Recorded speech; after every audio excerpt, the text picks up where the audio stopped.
Hello everyone, my name is Jennifer Wilson and I am your guide here at Simple Scrapper. I'm looking forward to sharing a few ideas with you today on our first episode of Simple Scrapper Live, a new weekly video broadcast where I will be joining you to share the insights of my own creative hobby and what I learned from all of you as well.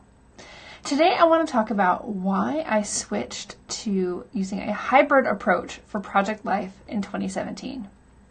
So hybrid is a term that can mean a lot of different things, but generally it just means scrapbooking with your computer. And for some, that means doing all digital. But for many people, we can use more of our computer skills to make scrapbooking even easier. And that's one of the reasons why I wanted to switch to that this year. In the past, I had been doing traditional project life as part of my combination album approach. So what I do is that I merge pocket pages and layouts within one album for a year, and I use dividers for these 4 particular categories to organize my content. And those categories are based on Stacy Julian's Library of Memories method. So my categories are things we do, places we go, people we love, and all about us. And using those categories allows me to feel more caught up without feeling like there's gaps in my album, and it also helps me be more story focused so that I can add as much meaning as possible into my scrapbooking so that every single page is worth it. And with this organization approach, I have traditionally been doing traditional project life pages. I do 1 spread per month, and I put those inside of my things we do section.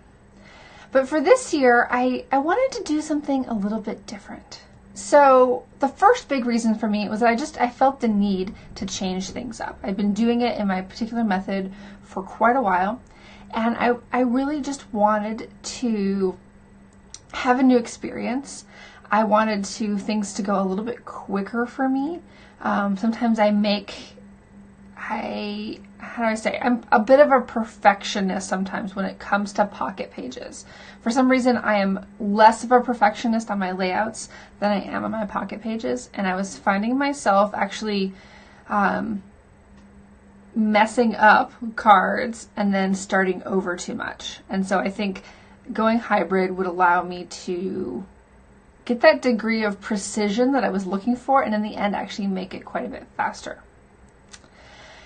But I also knew that I had a lot of digital supplies on hand, and that was because for the past 2 years I had subscribed to Ali Edwards story kits, and I was getting both the story kit and the story stamp, so therefore I was also getting all of the digital supplies, including embellishments and all of the digital versions of her journaling cards.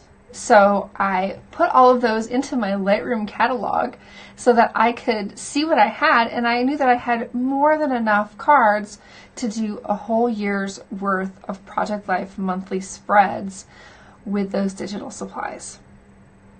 And then finally, the last reason was that I have a few hang-ups about my handwriting. As I said, sometimes I tend towards perfectionism, and it's an ongoing battle for me to let go of that and to embrace imperfection and to just celebrate what's real. And I love including my handwriting on my layouts because I think that's an important part of the legacy that I'm leaving.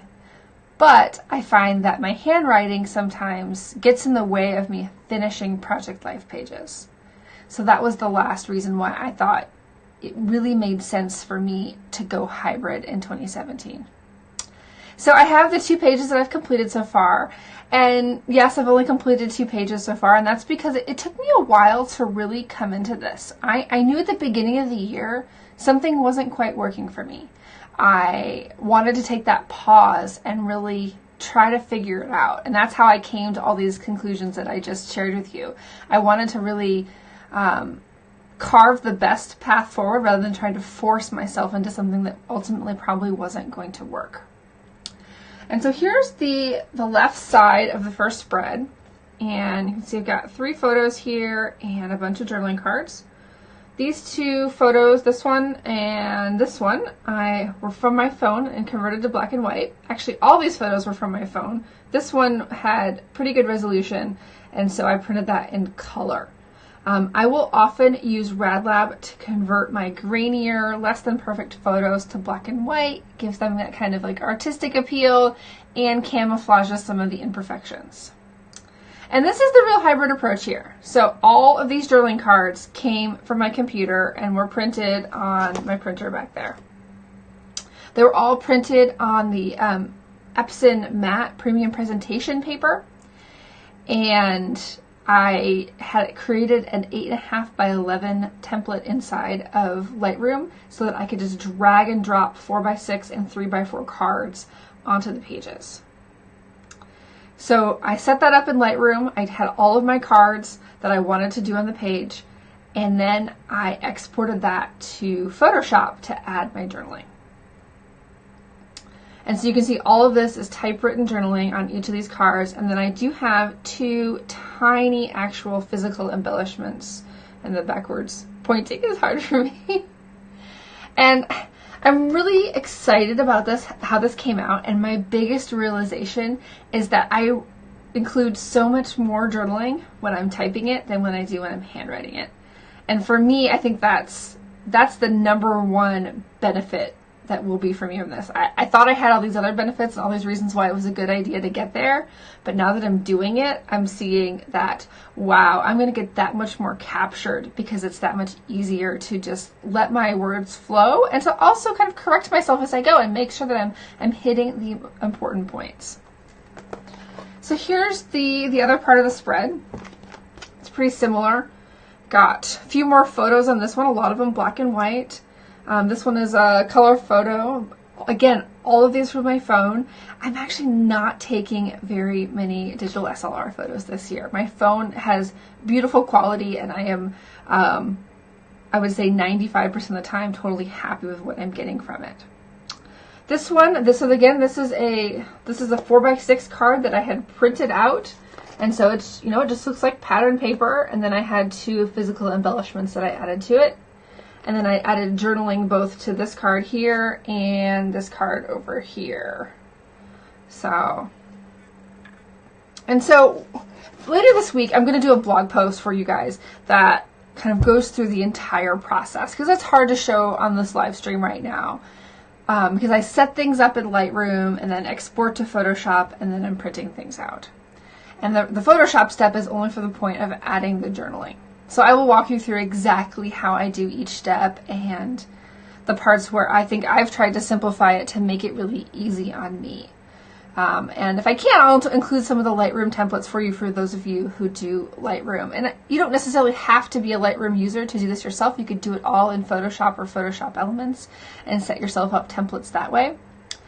I knew that I wanted to have a truly hybrid experience. I didn't want to create all digital pages and print them out. I wanted to have my cards printed out and insert them in pockets so that I could add a few embellishments here and there and just get the same project life feel, but while utilizing the beauty of what the computer could do for me. And then now that I'm doing it and seeing that how much more story I'm adding, it just makes it all that much more rewarding for me.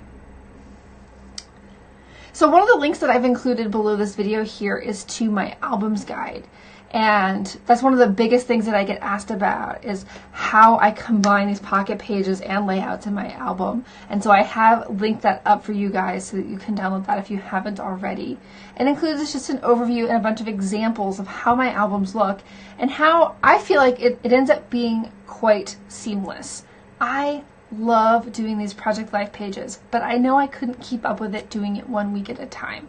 So doing these month spreads, I look at them as these kind of snapshots or highlight reels of our life. This is this month in a nutshell, and when I go back and look at those, it gives me this sense of, oh yeah, that's what was going on during that month.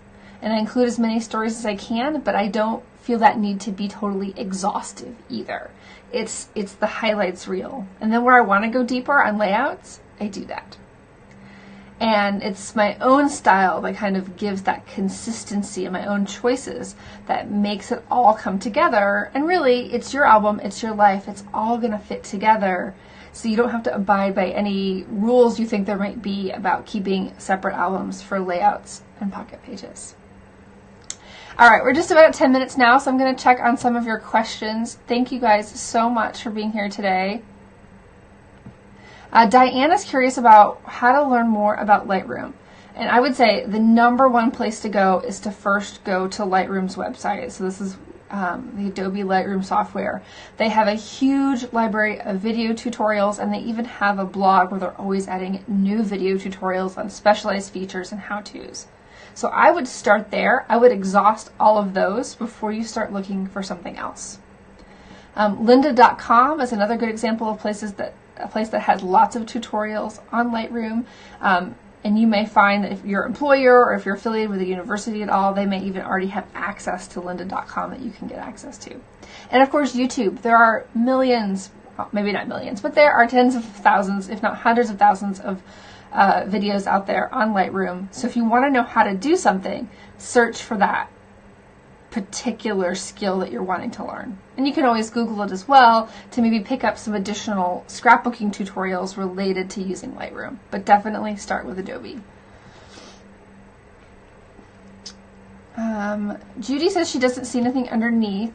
Judy, if you're watching on your phone, you may need to check back to the recording once it's done. It's within the individual post. And I'll check on when I'm done here to make sure the links are all there for you guys. If you guys have any other questions, now is definitely the time to ask.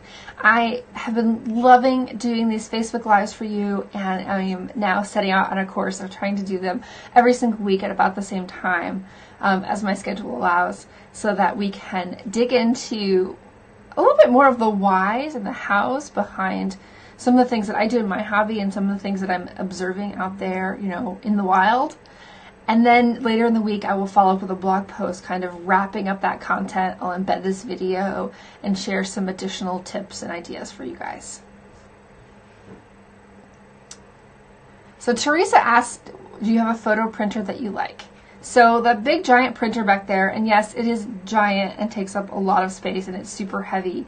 It's the Canon PIXMA Pro 100. And I got it on Black Friday one year with a huge discount. But you can actually always find a lot of rebates for it too, so definitely look for that. I have had zero trouble with it. These 8.5 by 11s here that I printed out of my daughter, those were printed on there. I've never had to do a reprint of anything. I've actually even never had to change the ink yet, and it's about 1.5 years old. So it has been by far the most reliable printer that I've used so far. And I've used the Selfie, and I've used the Epson PictureMate Show. Generally, the Canon PIXMA line just has a really great reputation, so even if you don't get the large format printer, a Canon PIXMA is going to be a really solid workhorse for you. All right, Michael and Lowry asked what sort of album you use. So I use, back here, I use all We Are Memory Keepers albums, and these are, have 3 D rings in them, so they're ring albums, and all of my layouts and pocket page protectors go inside of those albums. So if you come from a postbound world or maybe Creative Memories albums, these might be a little bit unfamiliar to you, but once I started using these, I would never choose anything else because I love the flexibility of pretty much including anything you can punch a hole in inside of the album and moving things around with a lot of ease. You don't feel that constricted to scrap and order and to fill things in. You can add things in and then mix them up later, or create sections like I do and add pieces in one at a time. Judy doesn't use Lightroom, so she has to figure out how to use it a different way. In my blog post, I will make sure to include some ideas for those who don't use Lightroom. Definitely, I don't think you necessarily need to use any software to organize your digital supplies. It helps to get a visual on it, but you can often use your the folders preview mode to see what you have and pick your files that way. Yeah, it's the Canon PIXMA Pro 100. That's right, Teresa. Thank you guys for all the thumbs up and the hearts. This is super fun. Well, I want to thank you guys for being here with me today. I love talking to you about scrapbooking because that's one of the things that I love most in the world. And I look forward to joining you here again next week about the same time. Have a great week, guys.